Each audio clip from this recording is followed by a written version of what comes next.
IVM. There's a quick survey to fill out on ivmpodcast.com/survey. It lets us know a little bit more about who's listening to us. And you know what? We're going to do a few prizes. So, we'll do a random drawing of maybe 10 people and we'll send you all some swag. Remember, that's ivmpodcast.com/survey where you can fill out the survey. Hello and welcome to the Habit Coach podcast. I am Ashdin Doctor, your habit coach. And today we are going to be talking about autism because it's Autism Awareness Month in April. And I am happy to say for those that I have no idea about autism at all, have no clue about it, how we should be approaching it, what I need to be knowing about it either.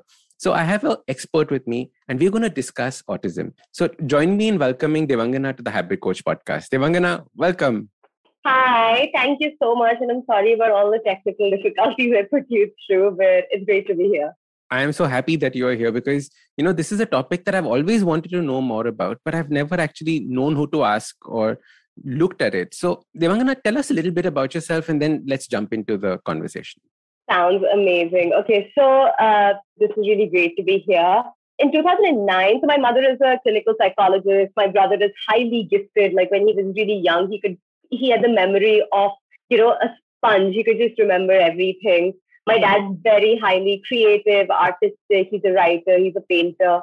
So when I was 19, I'd grown up seeing a lot of kids that my mother worked with who had Down syndrome, autism, just many other needs. So when I was 20, I had just gotten out of LSR and I was like, what should I do? What should I do next in my life? My parents were just like, be a happy child, do whatever. And I met this young boy on the spectrum of autism at Vasant Sali School who just burst into massive tantrums with the sound of loud music. And I'd grown up in such a protected, safe environment that really freaked me out. And they handcuffed him and they took him up to this special room. And I just came home and I was like, my mom was so gentle with all these kids when they came home. I was like, I really want to study autism and understand more about it. And then I started to work with this kid a little bit at home. He was nonverbal. So we started to speak in code language. We listened to new bands and do new things. And then I just loved, it was the most interesting thing, Ashdin, that I'd ever studied or done. So I said, I'm going to go and study autism and intellectual disabilities and neurosciences at Columbia in New York. And my parents were like, who studies this? What is the subject? Even in India, no one understood it at that time. And that's it. So I went to Columbia in 2009, spent about 2.5, 3 years there, working with kids who just were wired very differently. Some of them were very violent, some were nonverbal, some just kept doing a lot of repetition constantly. There was just all kinds of behaviors that made them quirky and strange. And just working with them, they had odd obsessions, odd interests. Kids didn't like them. Kids bullied them. And just working with them, I kind of started to understand the world a lot more. I used to take in kids who were just wired in strange ways into a classroom. And through them, when I started to look at New York, and then I moved to Indonesia, and then I moved to Hong Kong, I started to see that these classrooms that I worked with were actually almost like microcosms of the real world where we see all kinds of people, right? Every kind of personality. That's what I started to see in my classroom. And it was just really interesting because then I started to map their journey according to what I saw in the world. I was like, oh, you could grow up and become like that guy because now that he's grown up, no one thinks he's weird. Or you could go become like this girl because now that she's grown up, no one thinks she's weird. So I just did a lot of this stuff. And it was basically what I did with kids with autism for 15 years. Wow. That's so interesting, right? You can actually see a journey for each of these kids taking place. So what is autism? How would you define autism? How would you make us understand autism from a definition point of view and from a real life point of view? I'm guessing both of those are different. Perfect. What a great question. So many times we go by the bookish definition, which the Diagnostic Statistics Manual 5 just keeps reimagining and reinventing, right? But what it is there are multiple branches that go and meet at a pond in your brain. So multiple dendrites go and meet at a synapse. Now, kids, usually being kids, can fill the synapse with anything. Some will fill it in with like stimming. So they'll like keep like clapping their hands. Some will fill it in with like listening to the same song over and over again. Some will fill it in with like scratching a wall. Some will play with trains. Just like some will like get very averse to certain foods and only have certain foods. You can fill this pond with just one thing and ignoring the rest of your global development. So what happens is your brain is just getting enlarged in one direction and it's completely ignoring logic and, everything else. What I do is I started to understand this. And what I do is I simply fill this synapse with full knowledge like a primary school teacher would. So I'm like, you want to learn about history, science, politics, news, trains, machines, artificial intelligence, whatever. So I read a lot, I study a lot. So I teach them that. Now, what is interesting is rebellion comes or conformism comes, right? So many kids that I meet rebel because I teach them all these logical ways of being in the world and they're like, shut up. And then they're going to go and do something totally different, right? Like I teach these girls, you should become a big fashion designer, teach them maths and all of that. And they're just like, no, we're going to be anorexic and now we're going to become supermodels. But like there's some kids who just turn out really good because if I teach them like, go become the best this thing and I'll teach them all the skills, they're very like good kids, go follow directions and they'll go stick to life paths. So it's basically where you see some people conform and some people rebel. And that's how the world works, right? Like some of us just like stick in the usual corporate route and some become like Ashdin Doctor or, like a yoga teacher or a sex therapist or whoever else. So that's exactly what kids do. And this rebellion comes from where? Is it a personality trait? Is it something that is learned? It's almost like magnetism, right? Like what are you attracted to and what do you get driven towards that? So it's a very like feeling or logic or whatever at that stage in your life is like, many times you see kids who become doctors and then at age 35, they'll be like, actually, I don't want to be a doctor. I'm just going to start some like really cool film business of my own. So yeah.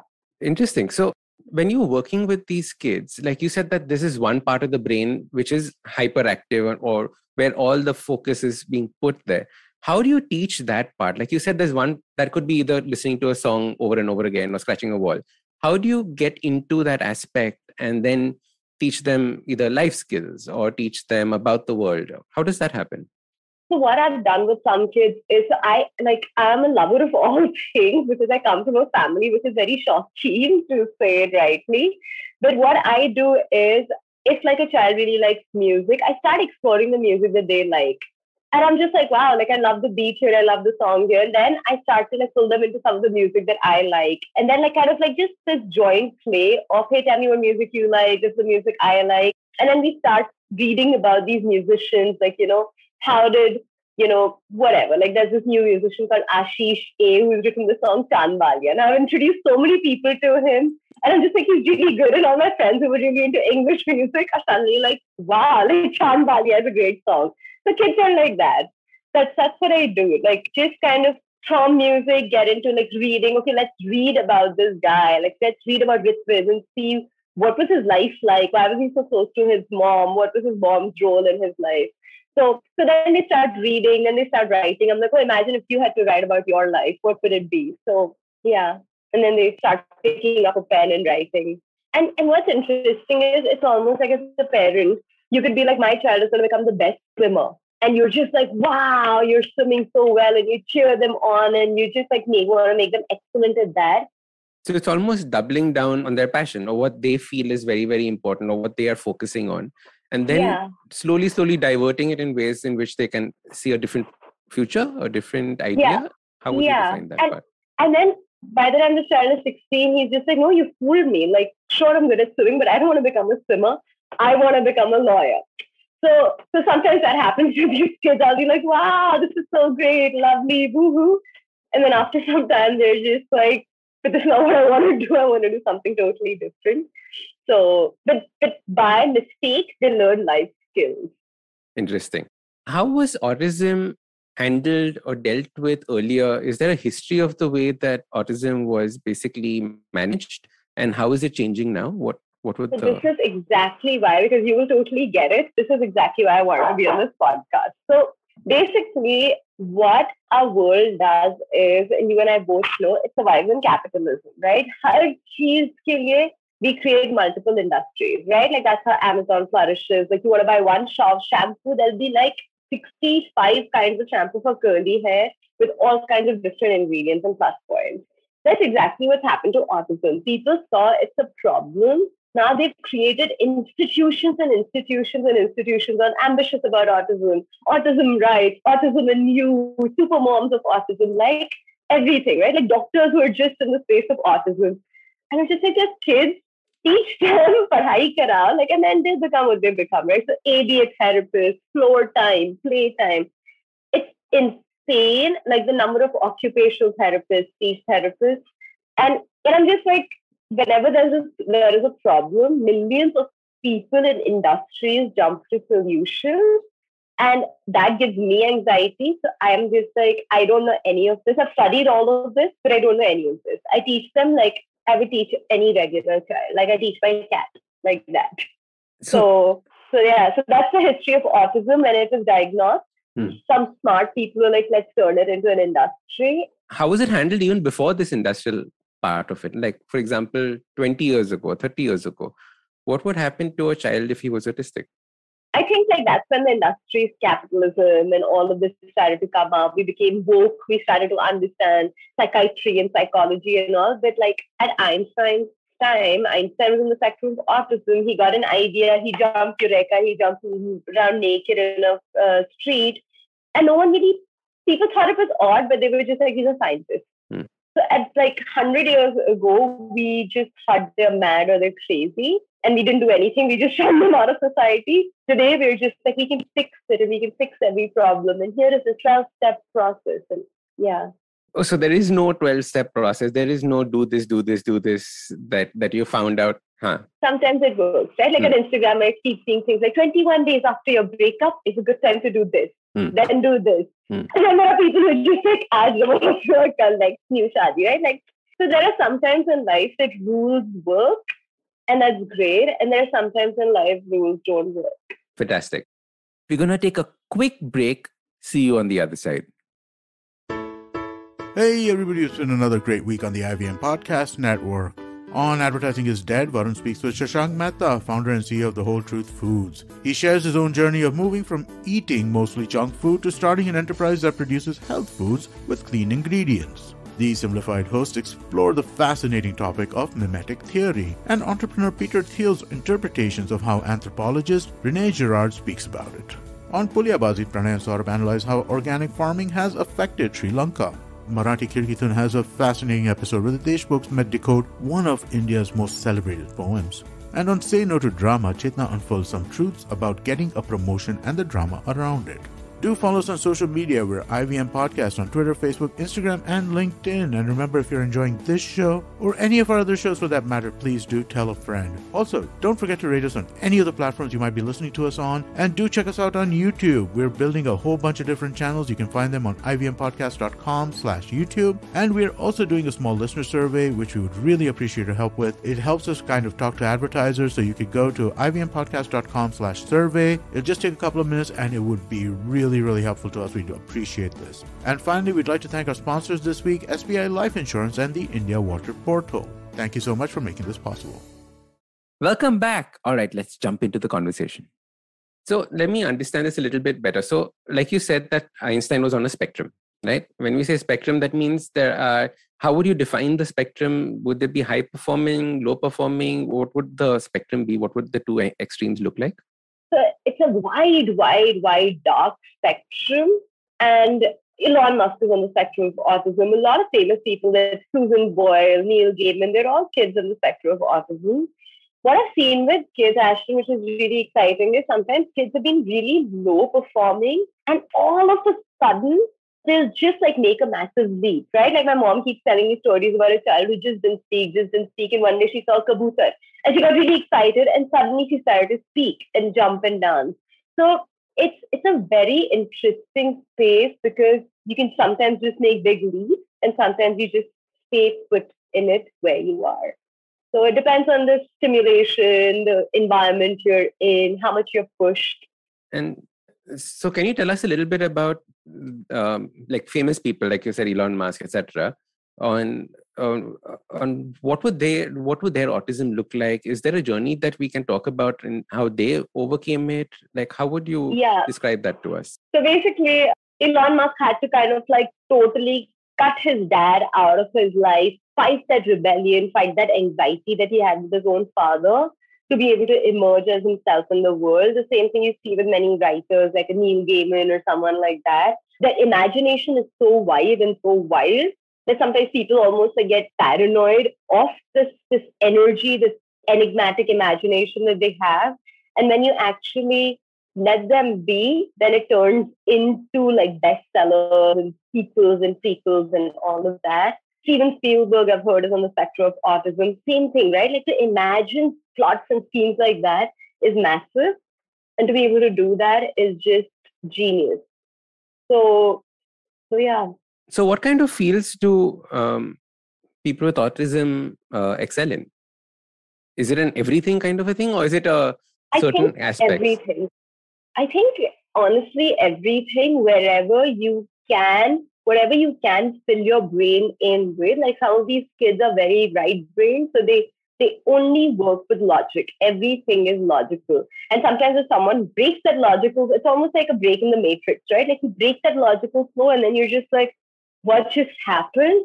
And then like your emotions start to come in, and that's when like vulnerability comes in a very logical mind. And then you again start to work with logic again. So it's almost like how do you like keep them flowing and then break that flow to see where do they go next. And that's what is the future of a child with autism. Fascinating. And so when you start working with a child with autism, at what age do we find out that a child has autism? And when do we start working? When is there something as too late? Is there something as too early? How does this happen? So usually by the age of 18 months to 2 years is when a parent usually diagnoses. There's lack of eye contact, there's less play, which is reciprocal. You just start noticing very odd behaviors. And then what usually parents do is some parents stay in denial, which is good, but sometimes that can hurt a child also because you're scolding them and you're yelling at them instead of, understanding. Some parents get overreactive and they give all kinds of therapies, all kinds of education, everything, like very helicopter parenting style. And sometimes what I do, my approach is that a parent comes to me with a 4-year-old who's on the spectrum of autism. I'm like, koi baat nahi. Ab kya kare, right? And let's have fun. So then I'm like, okay, let's listen to nursery rhymes, let's play, let's eat, let's say ghar ghar. And they hate it. And I'm like, but I love all this. So I'm going to do it. If Abhay, you want to come and join me, you join me. If you don't, you don't, right? So nothing in the world freaks me out. No violence, no temper tantrums. None of it freaks me out. So I stay very like zen and calm through a child's autistic traits. And that sometimes just helps me work with them without like really making a big deal of it. But there are multiple approaches and multiple approaches work, right? So there's no one right way. Can you go through a few so that we can understand some of them? Yeah. So I had a boy who was classically on the spectrum of autism, and he would constantly practice so that's echolalia, right? So he would constantly practice what he wants to say to people. So he had speech, but it was completely learned speech. And when you're speaking learned speech, sometimes like that also becomes like you really get into character, right? So when he would speak like, I had you at hello, like all of these things, it was very like himself. But like sometimes it wasn't truly what he meant. So people are just like, why are you saying this? This is really weird. So then he got very anxious. He's like, shit, because this is what I've learned from all the films that I've watched sitting alone in my room.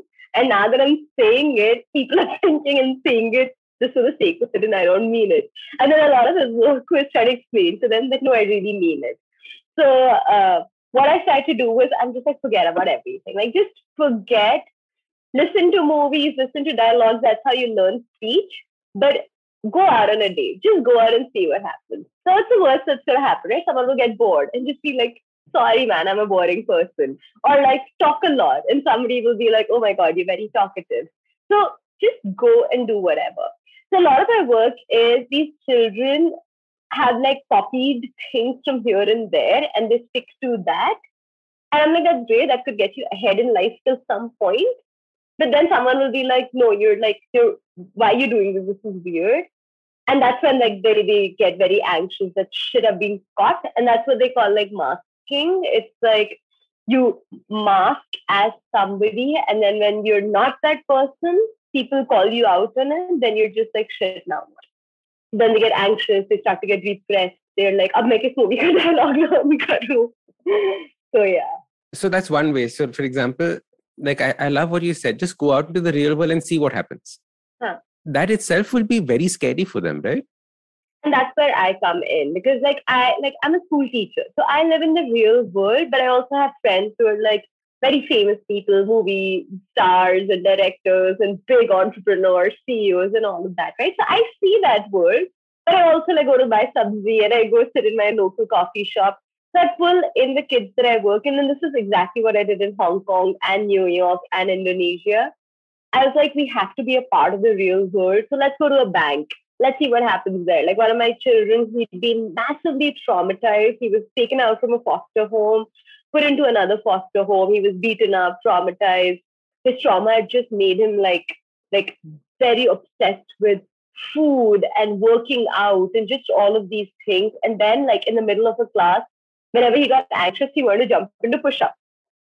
And I was just like, I love it because I work out. Like I work out every day. So I'm like, everybody, let's go join. I won't take his name, but let's go join Zubair. And let's everyone do push-ups in my class, boys and girls. So like, dude, like this is so dumb. And I'm like, it's not dumb. Like I love push-ups. And then we do Spider-Man push-ups, one-hand push-ups. And then it kind of like we started his own workout classes after school. He became like the fitness champ of our school. And it just worked for him. And now he's in camps across the world, like doing all these cool fitness things. So how do you turn trauma into strength? How do you turn like a break into actually something? And sometimes it just works out. This is such a beautiful story. You know, like what you said, how do you take that trauma that is there, your coping mechanism of that trauma primarily, because that was the coping mechanism that you used, and turn it into your strength on how you can share this with the world, have people respect you for it as well. Devangana, thank you so much for coming on the podcast and sharing this with us. And thank you for getting me. How can people continue this conversation with you? Where can they reach out to you? Like reaching out, like honestly, I'm a school teacher, so it's almost like imagine I've been like your 8th grade English teacher. Suddenly, like people start writing to her, she'll be excited, and I'm like that. Like if anyone writes to me from any part of the world asking about it, I'm like, yes, sure, like I'll chat with you. So I'm a school teacher with like zero judgments with kids. I have zero judgments with adults either. So anyone can reach out to me. I love that energy. But tell me, where can they reach out? What platforms are you on? My email or like I just actually my Instagram was private, but I made it public. So like on my Instagram, on my email, those are the two best ways. Perfect. Can you just spell out your Instagram ID and your email address? My Instagram ID is Devangana_M. And my email is devangana.mishra@gmail.com. And my website is Brain Bristle. So if anyone wants to go to that. Yeah. Brain Bristle. You're awesome. Yeah, Brain Bristle. Thank you. I'm so happy that we did this. This is really fun. Yeah. All right. So that was Devangana and we were talking about autism. This was part 1. So make sure you join us for part 2, where we discuss and share more examples of how amazing autistic kids are and what we can do to support them in their journey. Now, if you like this podcast, don't forget to check out other interesting podcasts on the IVM network. You can listen to us on the IVM Podcast app or ivmpodcast.com. You can also follow us on social media. We are at IVM Podcast on Twitter and Instagram. If you want to reach out to me, I am at Ashdin Doctor on Twitter and Instagram. We have a brand new habit coaching online course, quizzes, videos, and a lot more on the website awesome180.com. So check it out now.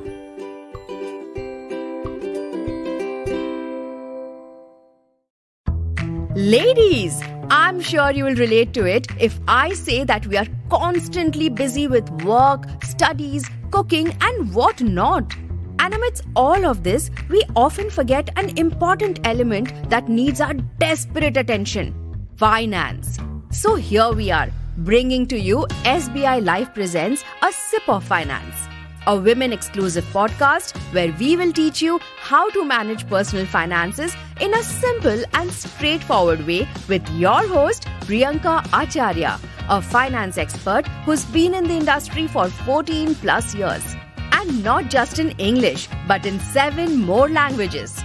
So tune in every Tuesday for fresh episodes on the IBM Podcast Network and all major podcast streaming platforms. Don't you think that if everyone around you is getting smart, you better be smarter? Hey there, I'm the traveling professor Siddharth Deshmukh, and I'm back with season 2 of my podcast to make you smarter. Smarter with Sid. What's this season's focus about? Well, it's about 10-minute nuggets that will make you stand out at work. It's time to go from smart to smarter. Tune in every Tuesday and Thursday and become smarter with Sid.